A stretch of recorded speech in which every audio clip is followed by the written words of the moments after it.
June 18, 1914. Always the same will is at work. The force is there, awaiting the possibility to manifest. We must discover the new form which will make the new manifestation possible. And Thou, only Thou, O Lord, can grant us this knowledge. It is for us with our whole being to make the effort, to ask, to aspire. But it is for Thee to answer with the illumination, the knowledge, and the power. O, the canticle of joy of Thy victorious presence. June 19, 1914. Fill our hearts with the delight of Thy love. Flood our minds with the splendor of Thy light. Grant that we may effectuate Thy victory. June 20, 1914. Thou must accomplish the work of transfiguration. Thou must teach us the path to be followed, and Thou must give us the power to follow it to the very end. O Thou, source of all love and all light, Thou whom we cannot know in Thyself, but can manifest ever more completely and perfectly, Thou whom we cannot conceive, but can approach in profound silence to complete Thy incommensurable boons, Thou must come to our help until we have gained Thy victory.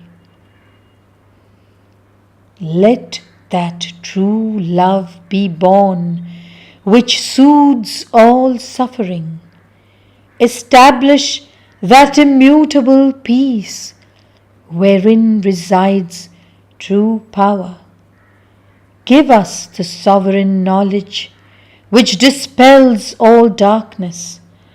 From the infinite depths to this most external body, in its smallest elements, Thou dost move and live and vibrate and set all in motion, and the whole being is now only a single block, infinitely multiple, yet absolutely coherent, animated by one tremendous vibration, Thou. June 21st, 1914. To be at once a passive and perfectly pure mirror, turned simultaneously without and within, to the results of the manifestation and the sources of this manifestation, so that the consequences may be placed before the guiding will, and to be also the realizing activity of that will. This, more or less, is what a human being ought to be. To combine these two attitudes of passive receptivity and realizing activity is precisely the most difficult of all things. And that is what Thou expectest of us, O Lord. And as Thou dost expect it of us, there is no doubt that Thou wilt give us the means of realizing it. For what must be will be, more splendidly yet than we can imagine.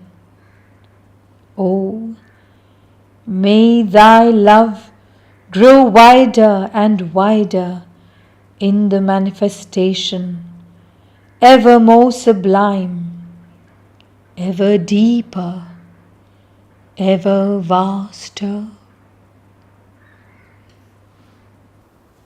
June 22nd, 1914.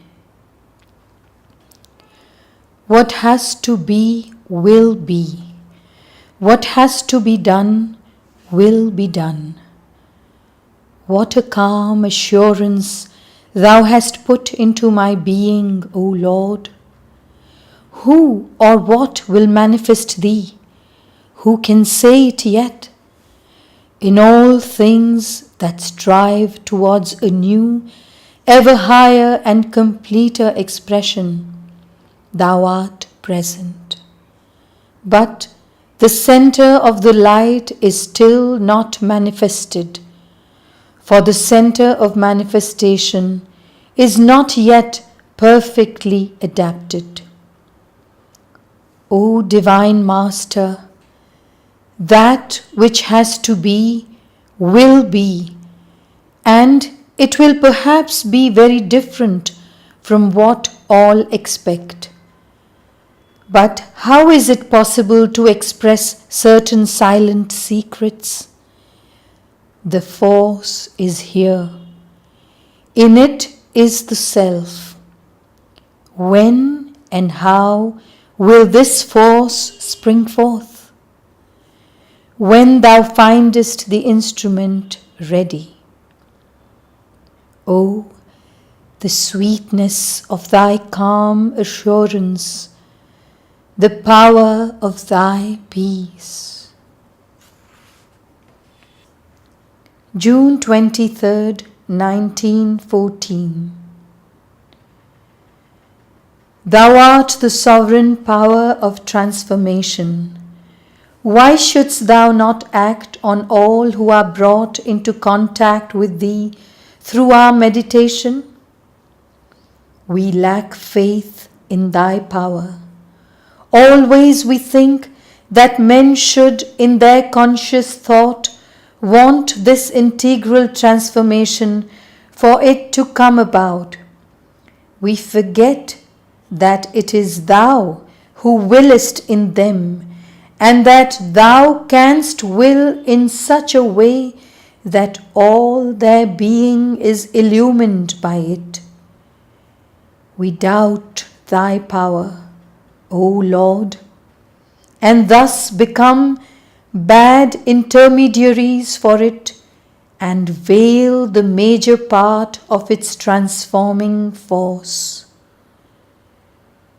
Oh, give us the faith which we lack. Give us the certitude of detail which is wanting in us. Deliver us from the ordinary way of thinking and judging.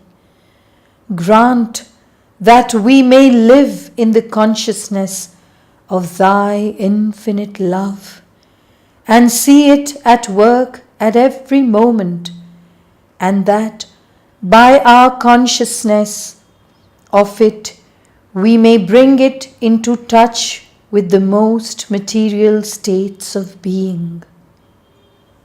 O Lord, deliver us from all ignorance. Give us true faith. June 24th, 1914. From the point of view of the manifestation, the work to be carried forward upon earth, a hierarchy is needed. But in this world, which is still in disorder, can it be established unarbitrarily, that is, in perfect conformity with thy law? The witness being calm, indifferent, smiling, looks upon the play, the comedy which is unfolding itself, and awaits circumstances with serenity, knowing that they are nothing but a very imperfect translation of what should be. But the religious being turns to Thee, O Lord, in a great aspiration of love, and implores Thy help so that it may be the best that shall be realized, so that as many obstacles as possible may be overcome, all possible obscurities dispelled, all possible egoistic ill will vanquished. It is not the best possible in circumstances of the present disorder which must happen, for that always happens. It is these circumstances themselves which, through a greater effort than ever yet was made, must be transfigured, so that a best, new in quality, new in quantity, and altogether exceptional best may be manifested. So let it be. It is always wrong to want to evaluate the future or even to foresee it by the thought we have about it. For this thought is the present. It is in its very impersonality the translation of present relations which are necessarily not the future relations between all the elements of the terrestrial problem. Deducing future circumstances from present ones is a mental activity of the nature of reasoning, even if the deduction takes place in the subconscient and is translated in the being into the form of intuition. But reasoning is a human faculty, that is, it is individual. Its inspirations do not come from the infinite, the unlimited, the divine.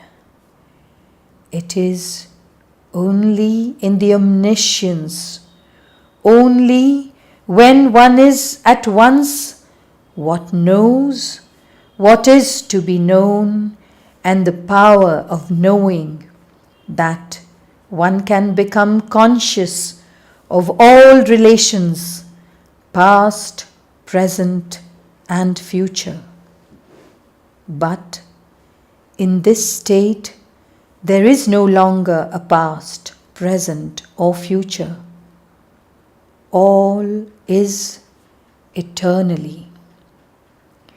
The order of manifestation of all these relations does not solely depend upon the supreme impulsion, the divine law. It depends also upon the resistance put up against this law by the most external world. From the combination of the two, there comes forth the manifestation, and so far as it is at present possible for me to know, this combination is in a way undetermined. This is what makes the play, the unexpectedness of the play.